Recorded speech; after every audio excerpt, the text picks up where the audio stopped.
Channel of Vadodara.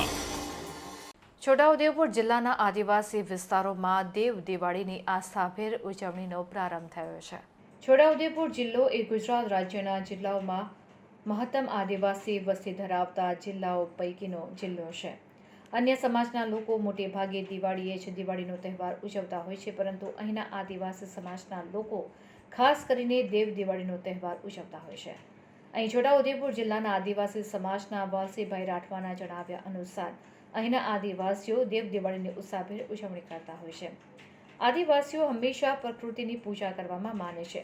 પ્રકૃતિ એ જ પરમેશ્વર છે, પ્રકૃતિ હિ જીવન એમ માનીને જેના વગર ખરેખર જીવન શક્ય જ નથી એવા ધરતી માતા, આકાશ, પવન, અગ્નિ, પાણી આમ 5 તત્વો થકી જીવન અને સમગ્ર જીવસૃષ્ટિ ટકી રહે છે। જે સત્યને વૈજ્ઞાનિક દ્રષ્ટિએ જોનારો સમાજ એટલે આદિવાસી સમાજ, જ્યાં આદિવાસીઓ દ્વારા પોતાના પશુઓ કે જે પકવવામાં આવેલ ધાન્ય કે જેના સહારે આખા વર્ષ દરમિયાન કરવામાં આવેલ ખેતીવાડીના ખેડાણ, વાવણીથી લઈને પકવવામાં આવેલ ફસલને પોઈત જોડીને મસળવાથી લઈને બળદગાડામાં ખેતરમાંથી ઘરે સુધી અનાજ પકવવા અને લાવવા સુધીનું કામ કરનાર બળદને ગેરુથી શિંગડા રંગીને આખા શરીર પર ગેરુથી હાથમાં થપ્પા મારીને બળદને ડોકે ઘંટડીઓ ઘૂઘરા બાંધીને શણગારવામાં આવ્યા હતા। તો આ સાથે આદિવાસી પરંપરાઓ મુજબ વિવિધ પ્રકારની વાનગીઓ પણ બનાવીને ખાસ કરીને જેમાં ઢેબરા કે અડદની દાળમાંથી બનાવવામાં આવે છે, જેને બનાવવાની રીત ખૂબ જ કસરતભરી છે, પણ આ વાનગી ખૂબ જ સ્વાદિષ્ટ હોય છે, માટે તેને અચૂક બનાવવામાં આવતી હોય છે અને તમામ બનાવેલી વાનગીઓ પોતાના પરિવાર સાથે આરોગતા હોય છે। આ વિસ્તારમાં દિવાળી ગમે ત્યારે આવતી હોય, પરંતુ ગામમાં સૌ સાજા માજા હોય અને ગામમાં વર્ષોથી ચાલી આવતી પરંપરા મુજબ કેટલાક ગામોમાં ગુરુવારે દેવે દેવ કે કેટલાક ગામોમાં બુધવારે ગુજરી દેવ તો કેટલાક ગામોમાં રવિવારે દીતવાર્યો દેવ પૂજાતો હોય છે, જે વર્ષો જૂની પરંપરા મુજબ હોય છે। જ્યારે પણ તહેવાર કરવાનો હોય ત્યારે ગામ લોકો ભેગા મળીને ગામ પટેલ, પૂજારા અને ડાહ્યાની ઉપસ્થિતિમાં નક્કી કરાતું હોય છે। ખાસ કરીને દેવ દિવાળીનો તહેવાર વિસ્તાર પ્રમાણે અને ગામના લોકો નક્કી કરતા હોય છે અને નક્કી કરવામાં આવેલ દિવસે પૂરો મહિનો ઉજવાતો રહે છે, જેથી કરીને અન્ય ગામોના સગાવાલાઓને પણ ભાવપૂર્વક તેડવામાં આવે છે।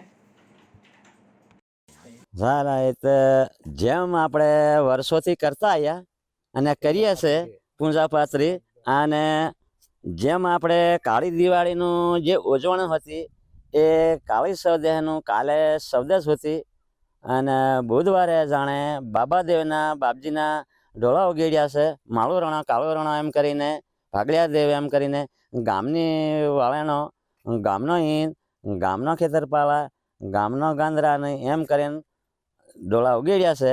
પછી પાવાની માતા, તેલાવની માતા, મોટી જુનાગઢ, નાની જુનાગઢ, અંબેમાં, વાગતરીમાં, ગંગા જમના, રેવલી દેવલી, મહાકાળી, કડકા માતા, પછી ગંગોર ખોડિયાલમાં, પછી ગંગોશ્રીમાં, શંકર ભોળાનાથ, મા પોતે શનિદેવ, કાળા રામજી દેવ, ધોળા રામજી દેવ એમ કરીને આમ બધા દેવોને ઉપજ્યા છે।